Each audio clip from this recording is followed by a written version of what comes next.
Hello, bonjour à tout le monde, bonjour la famille, j'espère que vous allez très bien et que de votre côté tout marche comme sur les roulettes.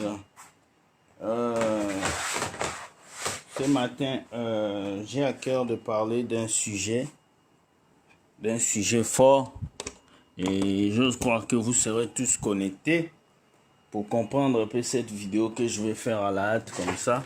Je suis chez ma mère, hein. Je suis pas chez moi, je suis pas dans mon studio. Mais je me suis dit, c'est préférable que je vous fasse cette vidéo.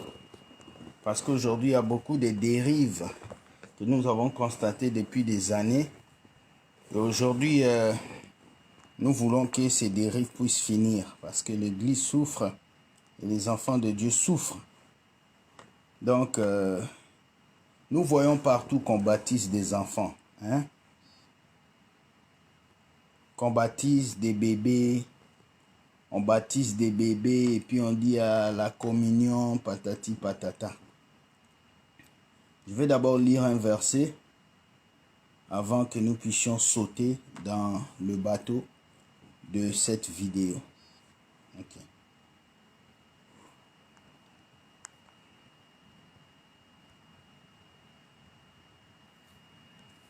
Donc, on ne baptise pas un bébé.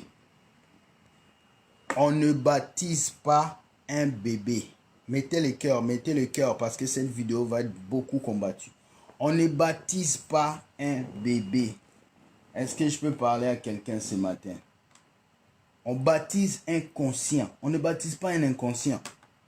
Le baptême n'est pas fait pour les inconscients. Voilà pourquoi avant de baptiser quelqu'un, on lui fait passer par des cours de baptême. On lui fait passer par des cours de baptême. Et cette personne fait les cours de baptême pour être conscient de la décision qu'il va prendre. Le baptême, c'est une décision. J'ai vu des personnes qu'on a fait baptiser. Ils ne sont pas passés par un cours. J'ai vu des enfants qu'on a fait baptiser. On les met dans un petit bassin d'eau. On les fait rentrer dedans. Et puis on dit il est baptisé. Le baptême n'est pas pour les inconscients. Le baptême est pour les conscients. On ne baptise pas un bébé. On ne baptise pas un enfant. On baptise quelqu'un qui est conscient. J'ai parlé avec une sœur hier. Oh non, moi j'ai été baptisé à l'âge de 2 ans. J'ai été baptisé. J'ai eu déjà mon baptême. Ma sœur, tu n'as pas été baptisé, tu as été lavé. Voilà. Tu as été nettoyé. On t'a lavé comme tu étais bébé, comme on lave les bébés dans un bassin. Ça, c'est pas un baptême. Ça, c'est le bain. On t'a fait prendre une douche. On ne baptise pas un enfant. Je vais lire ce verset. Excusez-moi de vous choquer, vous les gens de l'autre côté qui utilisez les chapelets. Mais ce matin, je suis là pour vous. On ne baptise pas un enfant. On ne baptise pas un bébé. Arrêtez vos histoires. Arrêtez vos blasphèmes que vous avez fait depuis des années. Aujourd'hui, ça va s'arrêter. Je vais dans ma Bible. Dans le livre de Marc 16, 16 nous dit. D'abord, Marc 16, verset 15. Puis il leur dit, allez par tout le monde et prêchez la bonne nouvelle à toute la création. D'abord, avant de baptiser, il faut prêcher. Donc cela veut dire, celui qui veut être baptisé doit écouter. Donc je ne peux pas, moi, William, prendre quelqu'un là et puis le baptiser demain. Non, il faut qu'il soit formé. Il faut qu'il puisse connaître qui est Jésus, qui est Dieu, pourquoi il vient dans le Seigneur, pourquoi il accepte la parole de Dieu. Donc avant que quelqu'un soit baptisé, il doit être enseigné. Quand vous voyez un pasteur qui prend quelqu'un qui le baptise comme ça, même l'eunuque éthiopien avec Philippe, il y a eu discussion avant le baptême. Aujourd'hui, on baptise des bébés sans pour autant les enseigner. On prend un enfant de 2 ans, on le fait baptiser. On prend un bébé qui vient de naître, on le fait baptiser. Mais le bébé n'a pas de conscience. Le bébé ne connaît pas le péché. Le bébé n'a pas de conscience. On baptise quelqu'un qui est conscient. On baptise quelqu'un qui on doit faire passer par la parole de Dieu.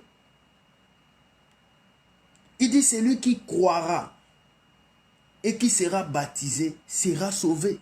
Il faut d'abord croire pour être baptisé. Il faut croire pour être baptisé.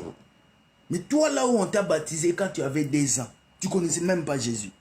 Tu ne sais même pas que le combat spirituel existe. Tu ne connaissais même pas la parole de Dieu. Mais on t'a baptisé. Et il y en a, on les baptise, on fait tomber 2 gouttes d'eau sur la tête. Pin, pin. Et il dit, il est baptisé. Mais celui qui ne croira pas sera condamné.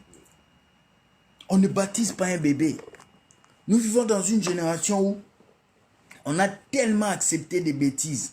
On a tellement accepté des animosités, des choses à l'église, qu'aujourd'hui, nous sommes le fruit de nos propres acceptations. Il faut que nous puissions dire non à cela. Jésus pouvait être baptisé quand il est né. On pouvait l'amener à l'âge de 0,1 par son père Joseph et sa mère, et puis le baptiser. Mais il ne s'est pas fait. Toi qui me suis, oh, il faut qu'on me baptise. Il faut qu'on baptise mon bébé. On ne baptise pas un bébé. Je répète, on ne baptise pas un bébé. Pourquoi? Le bébé est inconscient. Il ne sait pas ce qu'il fait. L'enfant, si tu donnes un couteau à un adulte, il sait que le couteau peut couper la viande, ou le couteau, on peut l'utiliser pour se tuer, ou on peut tuer quelqu'un avec le couteau. Si tu donnes le couteau à un bébé, le bébé ne sait pas ce qu'on fait avec un couteau. Le bébé ne sait pas si le couteau c'est pour couper ou quoi. Le bébé peut même se mettre le couteau et il meurt. Parce qu'il est inconscient. C'est comme l'enfant, le couteau c'est comme le péché. L'enfant est inconscient face au péché. Les péchés de l'enfant est relié à ses parents tant qu'il n'est pas adulte. Donc ça veut dire si Jésus revient et que les bébés sont là, c'est par rapport à la vie des parents que les bébés iront au ciel ou en enfer. Si ce matin je viens parler aux gens, vous qui allez dans ces églises qui baptisent les bébés, vous qui faites manger la Sainte Seine aux enfants dans les églises, arrêtez ça tout de suite. Arrêtez ça tout de suite. La Sainte Seine, le baptême, c'est pour les conscients. Si tu n'es pas conscient, si on ne t'a pas enseigné, tu ne peux pas être baptisé.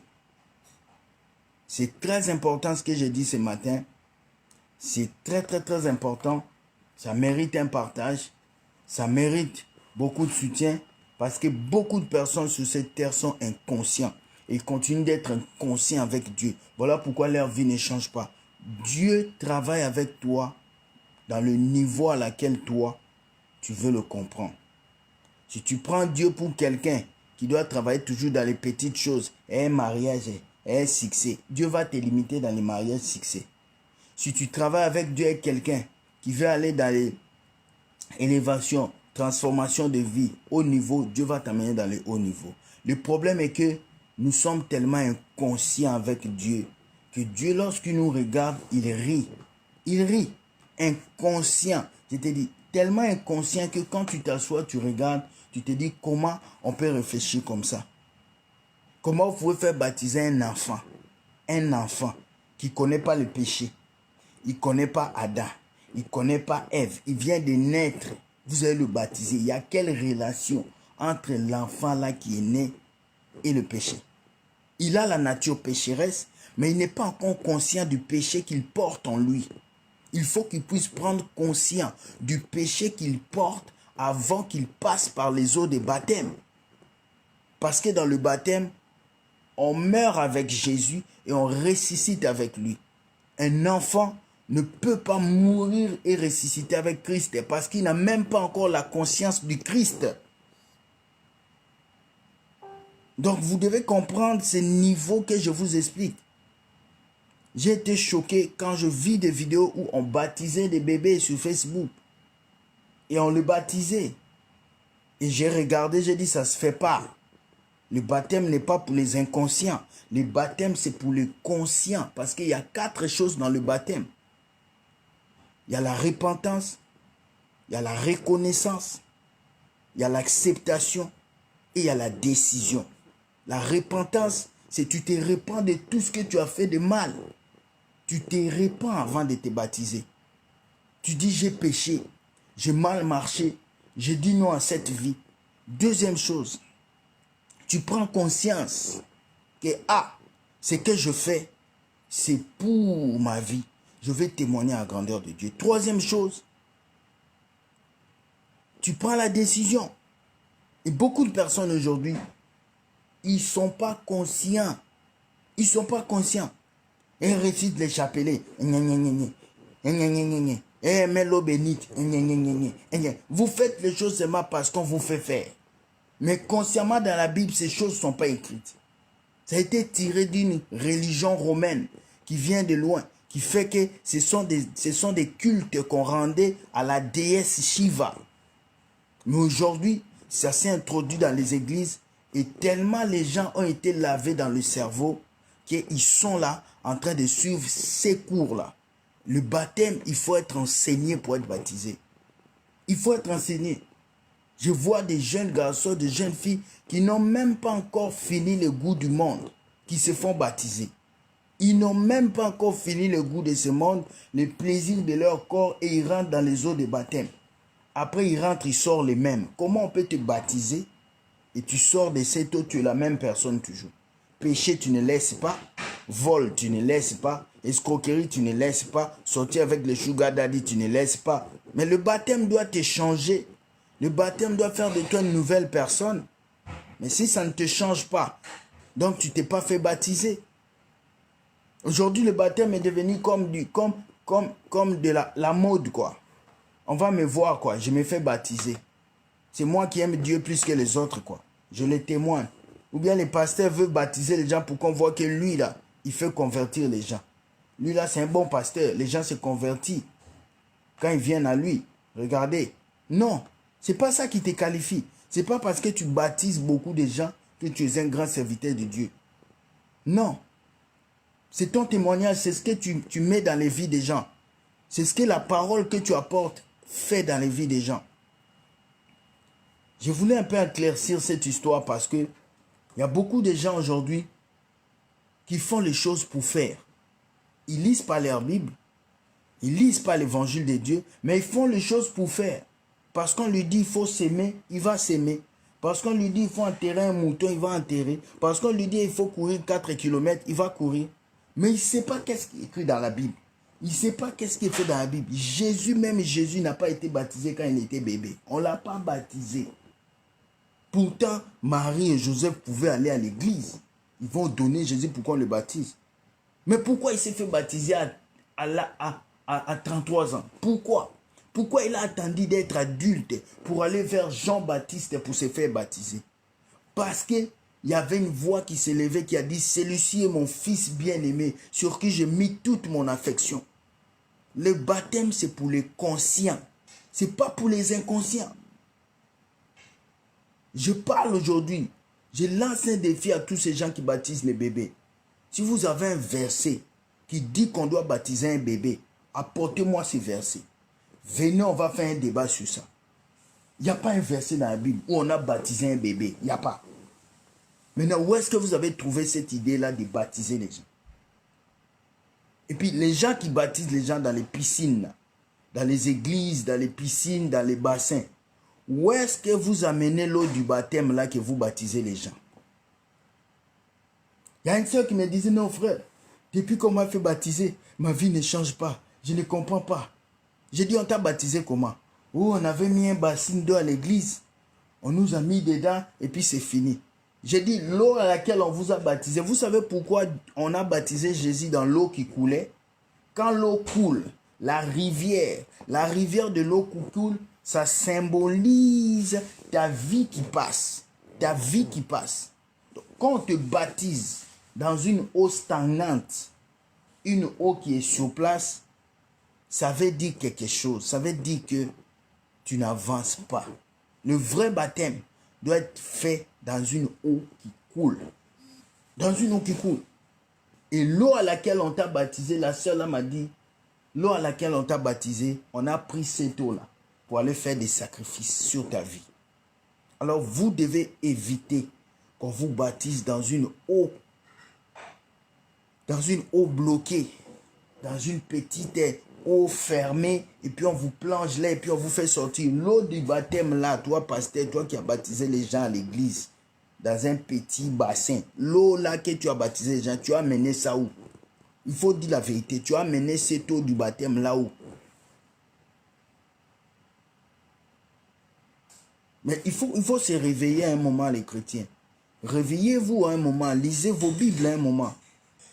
Lisez vos Bibles et regardez la réalité des choses. Comment vous allez faire baptiser un enfant?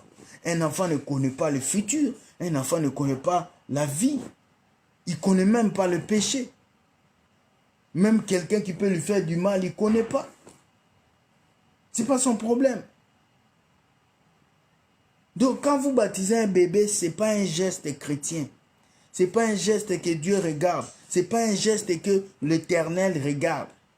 Il est inconscient. Le bébé est inconscient. Il ne connaît pas le bien, il ne connaît pas le mal. Quelqu'un qui doit passer par le baptême doit être quelqu'un qui connaît le bien et le mal. Il doit prendre la décision de se baptiser. On ne baptise pas quelqu'un forcé. Je te prends et puis je te baptise sans ton consentement. Ça ne se fait pas. Il a dit, c'est lui qui croira. Il faut que quelqu'un croie pour qu'on le baptise. Donc tant que quelqu'un ne croit pas, il ne peut pas être baptisé. Il ne peut pas être baptisé. Il ne peut pas être baptisé. Il ne peut pas être baptisé. Philippe est l'eunuque éthiopien. Qu'est-ce qui s'est passé? Il a prêché cet homme. Il a prêché cet homme.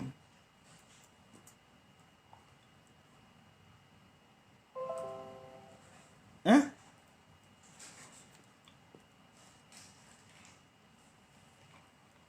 Il a prêché cet homme, il lui a parlé de Christ et cet homme est devenu chrétien. C'est là maintenant, il a baptisé cet homme.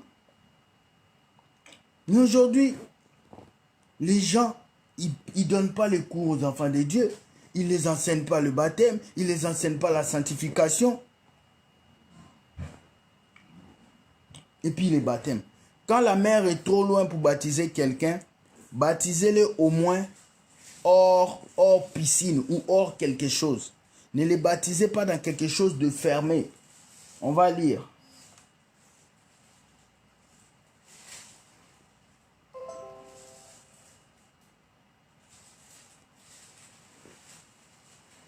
On va lire, on nous dit...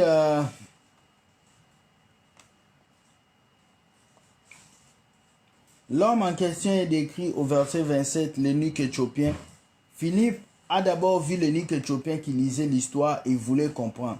Il a demandé à Philippe, explique-moi cette histoire que je lis dans la Bible. C'est là, Philippe l'a expliqué. Et il a compris que c'était l'évangile de Dieu. Il a compris que Jésus est la solution.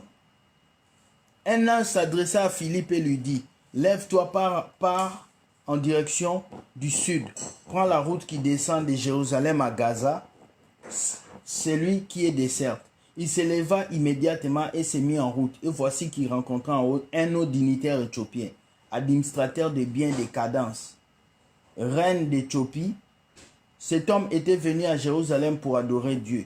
Il était sur le chemin du retour, assis dans son char, et il lisait à haute voix un passage du prophète Ésaïe.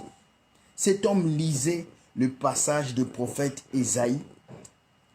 L'Esprit dit à Philippe, avance jusqu'à ses chars et marche à côté de lui. Philippe courut et entendit l'Éthiopien lire dans les livres du prophète Ésaïe. Alors il lui demanda, comprends-tu ce que tu lis? Écoute, comprends-tu ce que tu lis? Comment le pourrais-je? Répondit, je n'ai personne pour m'expliquer. Et invita Philippe à monter à s'asseoir à côté de lui. Or, il était en train de lire le passage de l'Écriture, semblable à un mouton mené à l'abattoir, comme un agneau muet devant ceux qui le tondent. Il n'a point dit un mot. Il a été humilié et n'a pas obtenu justice qui racontera sa descendance, car sa vie sur terre a été supprimée. L'Éthiopien demanda à Philippe, explique-moi s'il te plaît, de qui il est question. Est-ce de lui-même que le prophète parle ou de quelqu'un d'autre? L'eunuque éthiopien était inconscient. Il lisait un livre qu'il ne comprenait pas. Ils lisaient. C'est comme ça que beaucoup de politiciens, beaucoup de présidents, beaucoup de grands dans ce monde, ils ont des Bibles. Ils lisent ces Bibles. Mais ils ne comprennent pas parce qu'ils ont des faux pasteurs autour d'eux qui ne peuvent pas leur prêcher la parole. Quand ils vont voir le président, c'est pour lui dire vis éternellement, donne-moi l'argent. Quand ils vont voir le ministre, vis éternellement, donne-moi l'argent. Philippe n'a pas regardé la position de cet homme. Il n'a pas demandé une enveloppe d'argent. Il n'a pas demandé un sac d'argent. Il a regardé que cet homme avait soif de l'évangile. Les hommes de Dieu de 2020, regardez la soif de l'évangile dans les cœurs des présidents. Regardez la soif de l'évangile dans les cœurs des ministres. Regardez la soif de l'évangile. Et il a dit, alors Philippe prit la parole. Et partant de ce texte, il lui annonça ce qui concerne Jésus. Et continuaient leur route. Ils arrivèrent près d'un point d'eau. Alors le dignitaire s'écria, voici de l'eau qui est-ce qui empêche que je sois baptisé? Si tu crois de ton cœur, tu peux être baptisé. Oui, répondit le dignitaire. Je crois que Jésus-Christ est le Fils de Dieu. Aussitôt, il donna l'ordre d'arrêter les chars. Philippe le dignitaire descendit tous deux dans l'eau et Philippe le baptisa. Quand ils sortirent de l'eau, l'Esprit du Seigneur enleva Philippe et le dignitaire ne le vit plus. Celui-ci poursuivit sa route, le cœur rempli de joie. Regardez ce qui s'est passé. Il a été enseigné et il a été emmené. Lui-même, il a accepté de se faire baptiser. Tu ne peux pas forcer quelqu'un le baptême. Mais d'où vient votre baptême que vous forcez les gens? Il faut que tu te baptises. Il faut que tu te baptises. Il faut que tu te baptises pas, tu vas en enfer. Il faut que tu te baptises. Non. Le baptême, c'est une décision personnelle entre quelqu'un et Dieu. Le baptême, c'est une décision. C'est un témoignage entre toi et Dieu.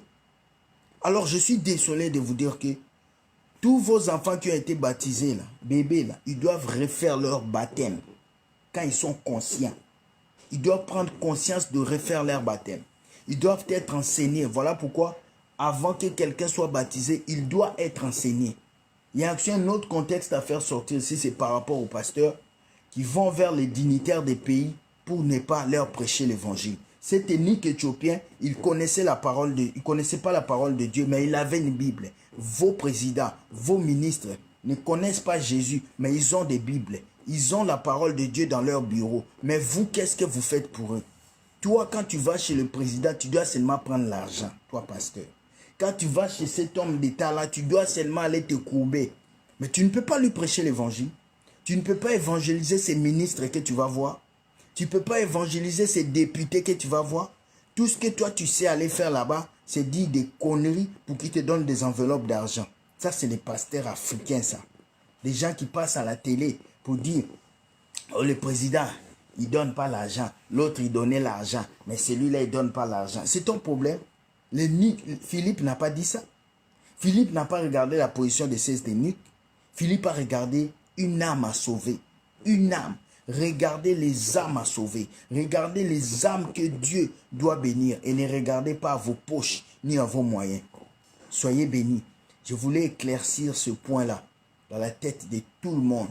Que vous sachiez que on ne baptise pas un enfant. Si vous êtes contre, sortez-moi un verset dans la Bible où on a baptisé un bébé.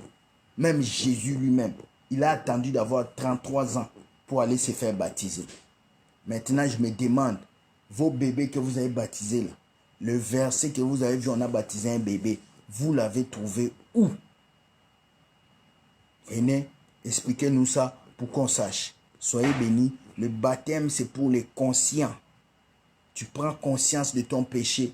Tu prends conscience de ce qui s'est passé dans ta vie. Tu prends conscience que Jésus est tout ce que tu veux et tu rentres dans l'eau de baptême. Sois béni. Que Dieu te garde. Passe une belle journée. Nous avons une vidéo aujourd'hui à 15 h avec la prophétesse Naomi. Naomi, une prophétesse extraordinaire. Une femme que j'ai vue commencer dans le Seigneur. Elle a commencé.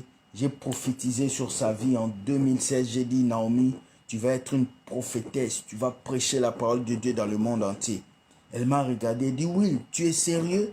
J'ai dit, oui, toi, tu vas aller partout. Tu vas faire des conférences. Aujourd'hui, Naomi, que je parlais avec elle, il y a de cela des années, comme une sœur. Aujourd'hui, elle va venir sur ma chaîne comme une prophétesse. C'est ça que Dieu veut pour vous, les femmes. Que vous puissiez impacter votre génération. Et le message d'aujourd'hui dans cette émission va être comment être une femme qui impacte sa génération. Esther, Ruth, Naomi, toutes ces femmes dans la Bible ont impacté. N'impactez pas comme Dalila. N'impactez pas comme Jézabel. Parce qu'il y a des impactations positives et négatives. Tu impactes positivement ou négativement, ma soeur. Parce que Dalila avait impacté négativement. On parle de Dalila dans la Bible, mais négativement. On parle d'Esther dans la Bible, mais positivement. Alors toi, tu impactes ta vie comment en tant que femme? Est-ce qu'en tant que mauvaise femme ou en tant que bonne femme? Alors ce soir, sois connecté sur cette page. Parce que face to face de ce soir, c'est pour vous les femmes. C'est pour vous pousser à impacter vos nations, à impacter vos quartiers, à impacter vos familles. C'est pour que ta mère te regarde demain qui puisse dire, j'ai vraiment mis une fille au monde.